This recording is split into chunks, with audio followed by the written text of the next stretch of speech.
राम नाम जब सुमिरन लागा, कहत कबीर विषय सब भागा। राम नाम जब सुमिरन लागा, कहत कबीर विषय सब भागा। जो निरंतर नाम सुमिरन करता है विषय सब भाग जाते हैं। सब सरल से सरल और महामहिमा में बात एक चौपाई में बाबा ने बोल दिया।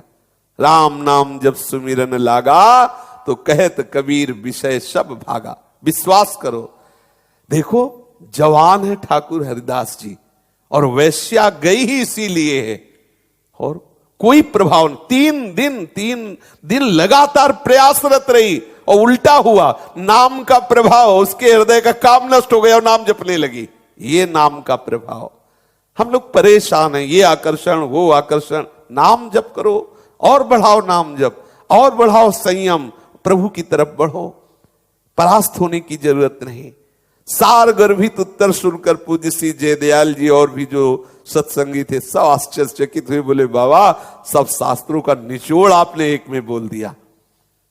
महाराज जी ये सबसे उपदेश में कहा कि बालकपन से हरि भजे, जग से रहे उदास, तीरथ हु आशा करे, कब आवे हरिदास। बालकपन से हरि भजे, जग से रहे उदास, तीरथ हूँ आशा करे, कब आवे हरिदास। साधु ऐसा चाहिए, दुखे दुखावे नाही, फूल पात तोड़े नहीं, रहे बगीचे माही। साधु ऐसा चाहिए, दुखे दुखावे नाही, फूल पात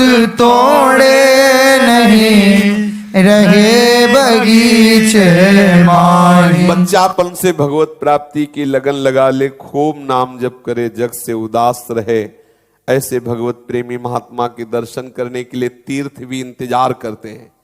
ये बड़े बड़े तीर्थ इंतजार करते हैं कि जो बचपन से भगवत भजन में लगा हुआ है वो महात्मा हमारे में आ जाए तो हम पावन हो जाए। साधु को ऐसा रहनी चाहिए, संसार रूपी बगीचे पे रहे, सब देखे मेरे प्रभु का बगीचा है, पर कोई फूल पत्ता छुए ना, अर्थात किसी भोग को भोगे ना, स्वीकार न करे, वो जीवन मुक्त हो जाता है। एक बार बाबा का सत्संग हो रहा था तो एक नवयुवक भागवत प्रवक्ता पंडित जी आए और बोले बाबा मुझे भगवान कब मिलेंगे? तो बाबा की दृष्टि गई। बाबा ने कहा तुझे 7 जन्म में भी भगवान नहीं मिलेंगे। तो हाँ पंडित जी मतलब सभा में तो बुरा ही लगा। तो पंडित जी ने कहा महाराज आप संत हो के ऐसे कठोर वचन बोलते हो, ऐसा क्यों?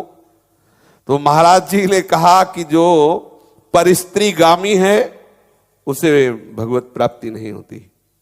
अब इसके आगे पंडित जी के पास प्रश्न नहीं रह गया कि प्रश्न कर सके।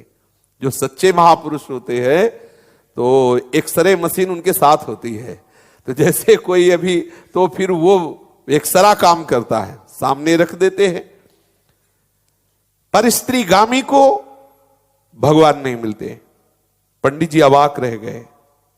महाराज जी ने उनसे कहा कि देखो आप अपने गोपनीय प्रसंगों को स्वयं जानते हो, सावधानी पूर्वक उनको मिटा दीजिए, नहीं तुम्हारा जीवन व्यर्थ हो जाएगा। एक दिन जैसे किसी बच्चे ने प्रश्न किया था कि हम भागवत करना शुरू करते हैं, तो देखो चर्चा हुई थी उपासक को चाहिए कि ये भागवत प्रवचन आदि ऐसा कार्य है कि जब तक भगवत प्राप्ति ना हो जाए या जब तक जितेंद्रियता नानुभव में आने लगे, कंचन कामनी का राग जब तक अपने ऊपर प्रभाव ऐसा लगे कि अब नहीं पड़ रहा, तब तक इस खेल में नहीं उतरना चाहिए, क्योंकि ये बहुत फिसलने वाला खेल है। जैसे भागवत प्रवक्ता है, प्रवचन है, इसमें क्या होता है सहृदयों का आकर्षण होता है, क्योंकि वो भगवत प्रेमी जन होते हैं, वो भगवत श्रद्धावान होते हैं, और उस आकर्षण का केंद्र बनता है प्रवक्ता। और यदि प्रवक्ता भगवत साक्षात्कार किए हुए या भगवत साधन परायण नहीं है तो उसका आकर्षण का केंद्र होगा वो श्रोता, और दोनों की ममता और आसक्ति यदि भगवत चरणारविंद में नहीं तो फिसल कर विषय वासना में चली जाएगी।